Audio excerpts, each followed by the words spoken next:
So in the previous video I split down the utes into general purpose and within that the dominant classics, the challengers and the specialists. I'm not going to go over that again now, but what I am going to do is talk generally about the specialist designs over here, because people are generally familiar with the dominant classics, and the ones challenging them are really kind of more the same but cheaper and better value. Definitely worth a look.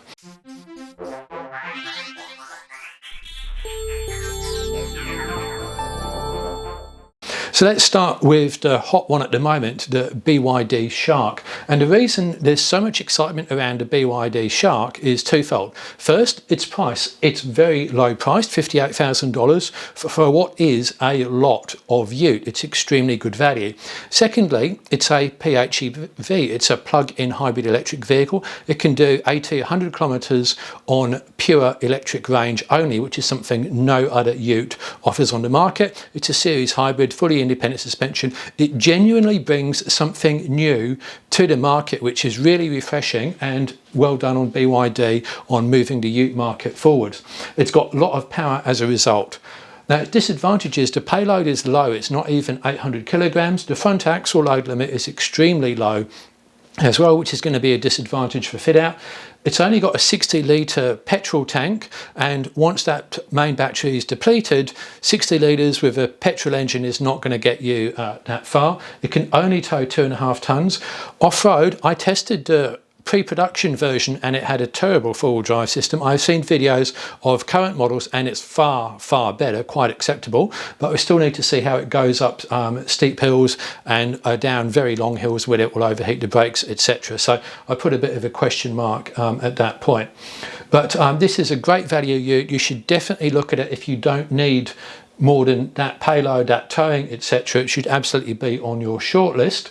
And if you can make the PHEV work for you, again, I've got another video on that. Essentially, if you do enough trips under about 80 kilometers and you can get to recharge in between, this could be very cost effective. Now, this is my billionaire's garage factor. If I had $1 billion, would I buy one for my huge hangar of cars? And the answer is yes, I would. I think it's that cool. Now we come on to the Ineos Quartermaster, the ute version of the Grenadier.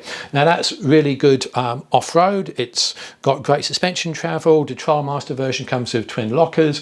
It's built very strongly, and it's just super cool. And I do like the Ineos vehicles. Disadvantage is it's expensive, really expensive, as in, you know, over $100,000 plus on roads, etc. That is a lot of money. You don't even need to spend that amount of money for a top-end Ranger. The payload is really low as well. I mean, it's bad enough for the wagon, considering it's fit-for-purpose design, but for a ute like this to have a payload of 850 kilograms or thereabouts, that's just a no-no. And I don't like the fact that the spare is in the tub. What are you going to do with it? Where's it going to go? Not everyone's going to fit a service body to put it on the back, and even if you do put it on the back, it's not a great place from a dynamics point of view.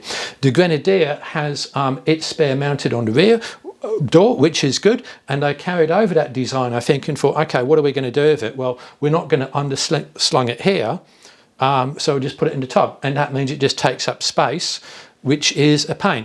Now, the argument for putting it there is that you can get to it in the event that the vehicle is stuck, and that has some merit, but quite limited merit, because whenever I've been stuck and needed to change a tyre, it's not been that much of a problem to get it out from underneath. And on the very few occasions when that has been an issue, you can still move the car, jack it up, etc. and so forth. And sometimes you need to move a car anyway before you can even get a wheel off or get a jack under it or whatever else. So I like my spares underslung for that reason, certainly not in the tub. So I would buy this for off-road capability and for its robustness and its general coolness. If this vehicle was available with the Ranger or the Hilux price and payload, I would buy one. As it is, it will just have to wait for my billionaire's garage. Jeep Gladiator. So off-road can't be questioned. It's got a massively long wheelbase, but then again, it's a Rubicon. It's got the sway bar disconnect, the lockers. Jeep's traction control is pretty good. It is cool, you can't argue against that. On the downside, payload 620 kilograms. American utes are poor payload, but even by those standards, that is appalling. 121 kilograms towing, that's not enough for my needs either. Safety, 3 stars. That's unbelievable. I was on the Jeep JL launch, and Jeep were trying to sort of almost hide the fact that the thing had a 3-star safety rating. What they did, they gave us this huge long list of safety features, about 120 safety features or something like that, crazy long. You look through it and it's things, I don't remember exactly, but something like intermittent wipers, all to hide the fact that they released this new vehicle and it had a 3-star safety rating, and that is just in no way acceptable. Distance on road, this is not what the Jeep does. And yes, I know there's people driving them around the world, there's people unicycling around the world, there's probably people pogo hopping around the world. I don't care. This is not the vehicle for long distance, and I need it to do long distance. So I'd buy it for off-road capability and for Jeepness. Would I have it in my billionaire's garage? Yes, I would, but I wouldn't be driving it interstate or towing heavy with it, because you can't. Now for the Ranger Raptor. Now in theory this should be my perfect vehicle. I love fast cars, I love four-wheel drives. This is a combination of both, and it's even the right colour. So what's good about it? Well, off-road, it's probably the most capable off-road ute on the market, and it can also go fast off-road, which is a capability unique to it. And I want to shout out to Ford here for actually engineering their off-road ute properly, not quite from the ground up, but pretty close, as to most of the others who just take a standard ute which has already been built and add some go faster parts with some big name aftermarket company and then tick the box and call it good. The Ranger Raptor is a class beyond those efforts, believe me. Anyway, off-road is great. On-road, it's great for a ute as well. Loads of power tech, all-wheel drive, as was the Ineos and the Gladiator. Can't argue with any of that. So what's its disadvantages? Well, payload, it's pretty low. The reason it's low is because of the trick suspension in the rear. The front axle load is actually quite good. On the diesel ones it was more than the standard Ranger, but it's the rear axle load that lets it down. And for GVM upgrades, I talked about my views on GVM upgrades in the previous video. You can't get one for this because it's a different vehicle to the standard Ranger, so they don't apply. Range. That lovely petrol engine drinks the juice, and you're not going to get that far of it, so that's a disadvantage. And towing, I need it to be beyond that point as well. So why would you buy it? Raptoring. But here's the thing, right? If I wanted to take a four-wheel drive and go driving at high speed, I would only want to do that in a controlled circumstance like a competition. And for that, I would just get an old 80 series or a GU or something like that, make that a comp truck, and then I wouldn't care if it was rolled or panel damaged or whatever else. I wouldn't take a brand new ute and go fast. So the sort of concept of Raptoring, I love it, but in practice, I don't think it works out. And again, if you're going to go somewhere, you're not going to drive this at high speed over the Simpson Desert. You'd hit someone coming the other way. You're not going to be expecting this thing to be literally flying over the dunes. So I love it, and I would put it in my billionaire's garage, but it doesn't fit into my lifestyle at the moment, however much I would like it to. LC79. Now the good things about the LC79 is it's got a huge payload, lots of accessories, and 180 litres of diesel, so you can take it a long way, although it does like a drink as well. The bad things is literally everything else about it. First of all, let's be really clear, this is not an off-road weapon unless the weapon happens to be a wet fish. It is not that great off-road. It might have front and rear lockers, yes, but the traction control is awful. Toyota do some of the best traction control calibrations on the planet, but they've just not bothered with this car. And in fact, that sums up their entire approach to the LC79, which is MVP, minimum viable product, the absolute bare minimum. You know, when I put the V8 in, I didn't even make the rear axle wider, and at that time it didn't have any electronics to worry about. So I don't know if I want to buy a vehicle which has been treated with such minimal engineering effort. And it's a really good example of Toyota taking their customers for granted in kind of the same way Jeep did with that 3-star safety rating on the JLs. Oh, now that was only off-road tech. What tech? Doesn't really have any. Triton really don't do great interior tech at the best of times, but it's certainly not the case in the 79.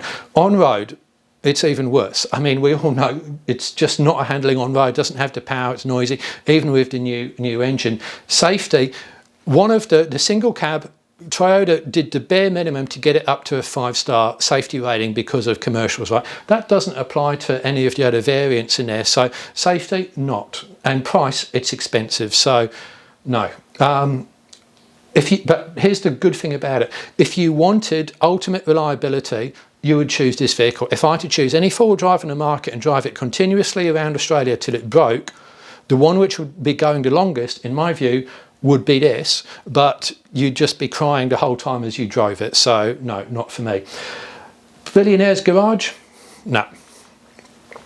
F-150 Lightning. Now this is an EV, it's a big American ute. I want to talk about it anyway because it's a niche, and I think we should be starting that conversation about EVs. Great tech, good run costs, 1,000 kilograms of payload, which is decent, but for the size of the vehicle it is maybe not so great. 4.5 ton towing, all of that is good. Negative price, you're looking towards 200k, which is crazy money. If we thought the Ineos was expensive, this is close on price, double the price, so absolutely not going to happen. And your run cost for a recreational user won't see that right either. Range, it's an electric vehicle. Look at my F-150 tow test, you'll see that's a problem.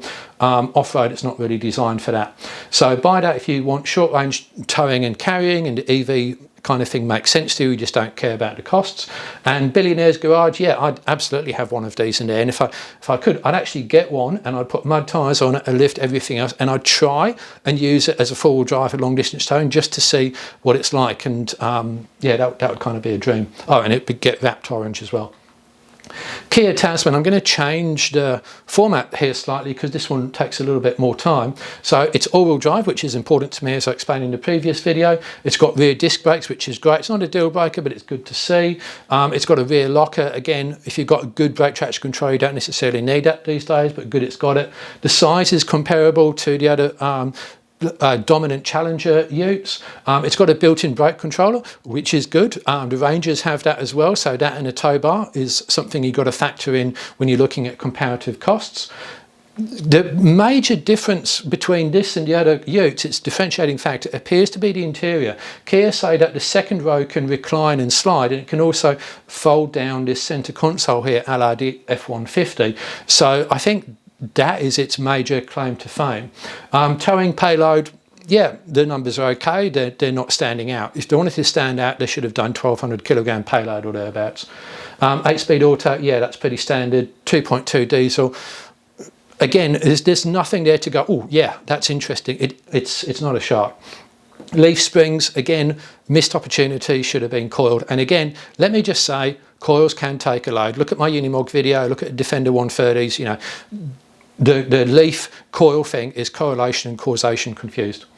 So here's the question, is this going to be a Mercedes X-Class, or is it going to be a BYD Shark? Do you remember the X-Class? Mercedes, right? I mean, they make the Unimog, they make trucks, they're huge, they launched a ute. That should have been a top seller, but it wasn't. It just fizzled and now it's dead. But look at BYD, come from absolutely nowhere, and people are falling over themselves to get into it, and everyone is so excited. So which way is it going to go? I actually think it's going to go more of the X-Class because it doesn't really bring anything to the market, and Kia have got absolutely no history with utes. And also, are Kia ready for this sort of customers? You know, at the moment, Kia's customers are SUV customers and Sportage, you know, and things like that, and carnivals. All of a sudden, modified utes are going to be rolling into their workshop full of mud, and people are going to be asking questions about axle loads and so forth. In my experience, car companies do not prepare well for this sort of change, and they're constantly shocked by the questions four-wheel drive people ask. And I just go, I could have told you that people were going to be interested in this, that's what they're going to do. And they go, oh, we didn't know. Well, talk to someone in the industry. So that's another reason as well. So for me, the only reason I would buy that would be to scare the young neighbours' kids and with its styling, but I can't really see any reason to do it. The interior stuff is not a draw card for me. So what is my perfect vehicle? Well, actually, it would be an electric only vehicle. That would be my ideal. Then I wouldn't have to worry about I love EVs and driving them, and as a sports car guy, I don't want an EV. I want my Lotus. I want that to be a petrol engine, manual, having to do heel and toe shift, completely analog and driver reward. For my four-wheel drive, that switches. I want my electric vehicle, but I can't have one yet. It would still be a dual cab ute. It would have individual wheel drive because that's just super cool. The range would be the same as a Ranger with 140 litres of diesel, so that is going to require battery technology which doesn't exist or certainly isn't on the market yet. 1,300 kilograms of payload. there'd be a frunk at the front like the F-150, so I can put lots of stuff in it. It would tow at least 3 tons, and there'd be complete driver control, so I can play with the individual wheels and all sorts of other things. So there's a few other points in that, like locking all 4 wheels when you're facing downhill so it doesn't slide, but that's essentially where we're at. Now in the meantime, I think I would really like something like the BYD Shark, but with the payload and towing and, you know, off-road capability baked in, a series hybrid with diesel. And Ineos sort of started down that path with something called a Fusilier, which was a series hybrid and an EV option, but they cancelled it, so, and it wasn't a ute, so that's probably the closest I've seen to it so far. So let's apply some filters now, and the first filter is payload 900 kilograms plus GVM upgrade, before GVM upgrade, and towing 3 tons. And it's good just to be able to put some hard filters on machines, because then that does narrow the choice for you. Then you can make some more subjective decisions later on. Trying to subjectively choose between those is next to impossible. So if we do that, then all of the dominant classics get through, but a lot of the challenges start to fall by the wayside, and pretty much all of the specialists also go as well. So that leaves us with all of the classics left, and the T60, the Tasman, and somehow the 79 manages to battle through. The next one is all-wheel drive. Again, I explained my reasons in the previous video for wanting all-wheel drive. In brief, that's what they are there. So if we apply that filter, then the 79 disappears, and in fact quite a few of the dominant classics also disappear.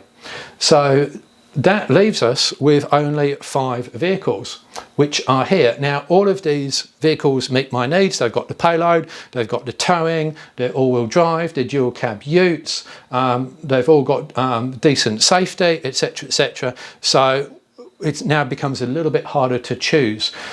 The first one I'm going to knock out is the VW, on the basis it's essentially the same vehicle as the Ranger, and why would I pay more? The other reason is that every vehicle, accessories are important, and the more common a vehicle is, the more accessories you get for it. And even if these are the same vehicle underneath, there are differences there, and sometimes some minor stuff will not fit one or will fit the other one. So there's another reason to take it out as well. Now, I know someone who bought an Amarok because he said it was less common than the Ranger, and I get that, but I already drive a car so uncommon, people don't even recognise the manufacturer when I tell them, so I've got my dose of uncommonness there already. The Tasman goes for no better reason than they haven't given me a reason for it to continue any further here. What is the headline? It's unproven, it's new to market. I can't see any reason to go, yep, I'm going to put all my eggs in that basket now. And the T60, I really like the T60 actually, and it's done well to get this far. There's nothing wrong with it. I just feel that the Triton and the Ranger are better vehicles within my price range than the T60. That's all. But other than that, I think it's fine.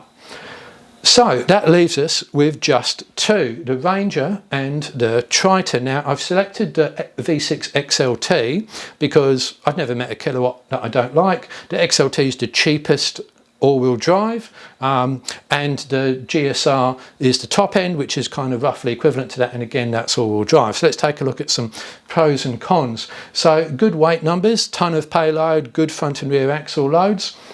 And bear in mind that the tare weight on this includes the tow bar as well, whereas a lot of other vehicles you've got to add the tow bar. So again, if you're going to compare payload figures, it's got to be like with like.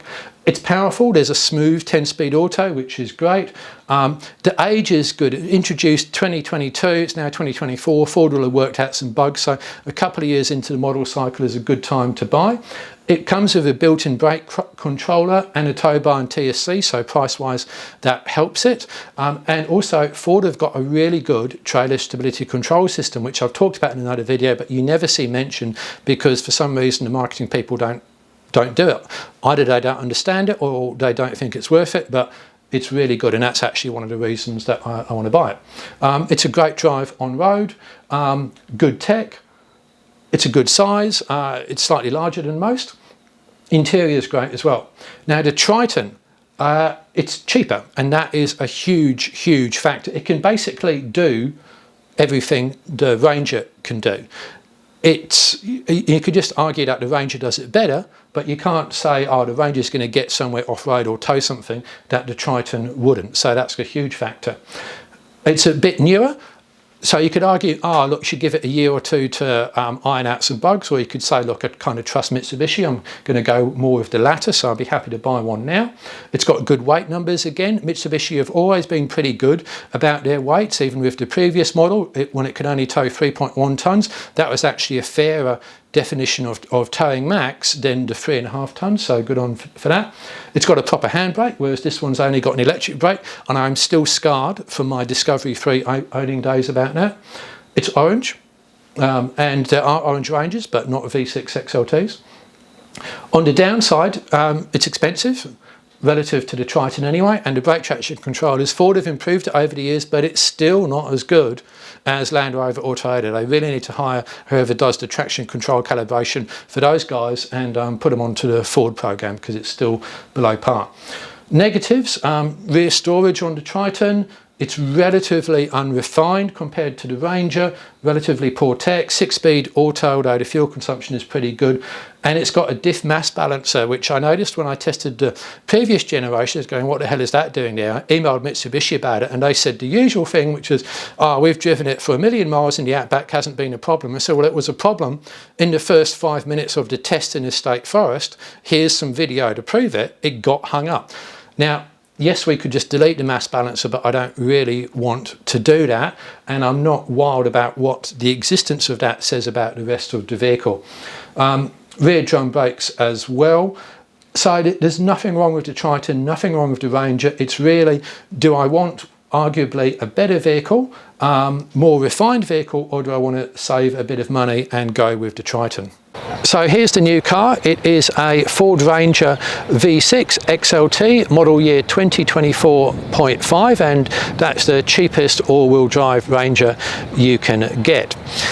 I could have gone a higher spec up towards the Wildtrak, etc., but I didn't want to do that because I really don't need some of those extra add-ons. This one does have the touring pack on it, and that gives me 360 cameras and some internal switches, which I think is useful. The current touring pack gives you automated trailer reversing, which I don't need because I can reverse a trailer, and if you can't, then you need to watch my video on how to reverse trailers. Here's some of the things I like about the Ranger. First thing is that it very much does the job. It does my 4 needs. It's got good payload, it's got good off-road capability, it can tow, and unlike a lot of utes, the front payload, front axle limit, it's not as good as it could be, but it's better than a lot of them. So I'm starting off with a good base and over 1,000 kilograms of payload. Then there's the fact that it's common. There's a lot of them out there, so you've got lots of accessories, modifications, expertise, and that's important as well. Ford have also, better than most manufacturers, really understood the concept of driver control, and that's important to me. Now, what I mean by that is when you shift a Ranger from high range to low range, it just shifts. There's no messing around going forwards or backwards, waiting half an hour for lights to stop flashing. It just does it every single time without fail, and I really appreciate that. Similarly, the rear locker goes in and out when you press the button pretty much instantly, and that's great. Another example, selecting gears manually. Select a gear manually, you can pull away in second gear if you like, high range or low range, and whatever gear you select manually, the car will let you do it, unless it's absolutely crazy, it's going to over rev. And there's flexibility as well. I can put the locker in high range if I want to. I can even put the locker in two-wheel drive. That sort of stuff is what I talk about with driver control, and that's important to me. And another reason is that the tech on the Ranger just works effectively and it's practical. So here's the camera, which is a pretty decent camera view, instantly responsive. I can go across here, go to towing, and I can go into trailer. It just works and it's effective, and it doesn't feel like it's an add-on with so many other vehicles. And when you're out trying to use a vehicle, recover another four-wheel drive, tow, whatever else, you want stuff which just works and this does. Now it's important that my new vehicle is practical, and I think the Range is one of the most practical vehicles on the market. I'm going to show you a couple of examples of what I mean in the second row here, and I think that comes out of the fact Ford has been building a lot of these vehicles for a long time. So the first thing is you can lift up the second row here, and there's actual proper storage compartments to put things in, and believe me, that is a really useful place to store some kit, because in my view, in a practical vehicle you cannot have too many storage areas. You can also store stuff underneath the seat as well. There's actually space, which is good, and you can pull the back down, and again, you can't do this with every other ute, and you can store stuff at the back here as well. And in fact, in my PX Ranger, I've actually got an air compressor, high lift jack, and some recovery gear hidden behind the seat. So that is really, really useful. And in fact, when that's down flat, you can actually, of course, put more stuff on it as well, which is good. So those are examples of the sort of things I'm talking about. And if you're looking at these mats over here thinking, well, they're not standard, well, you're right, they're not standard, they're the first modification. And in line with what I said about weights, I've actually weighed those mats and I've calculated the effect on the front and rear axle loads, and that's how much detail I'm going to go into about weights compliance. So this is a preview of the weight spreadsheet I'm working on. I find that life generally, really pretty much every problem can be solved by a good spreadsheet. I'm going to be releasing this to my supporters on Patreon and YouTube. The way it will work is that you can select your stock weights here, and I know what the stock weights are because I've weighed them on a GoWeigh weighbridge as well as with a mobile weigh operator, and then I can put in one of two different Ironman upgrades. So let's just go back to stock, and you can see that I've got 4 configurations here. I've got my modifications only, add the occupants, then the camping, the towing, and then finally the camp and the tow. And these charts over here tell me how close I am to each limit as well over here. So you can see that on the stock, I'm pretty much over the front axle for all of them, but if I change that to an Ironman 3500 upgrade, then I'm actually in the green across all of them. Or I could just go over here and change my service body to on or to off, etc., and that has an effect on the weights as well.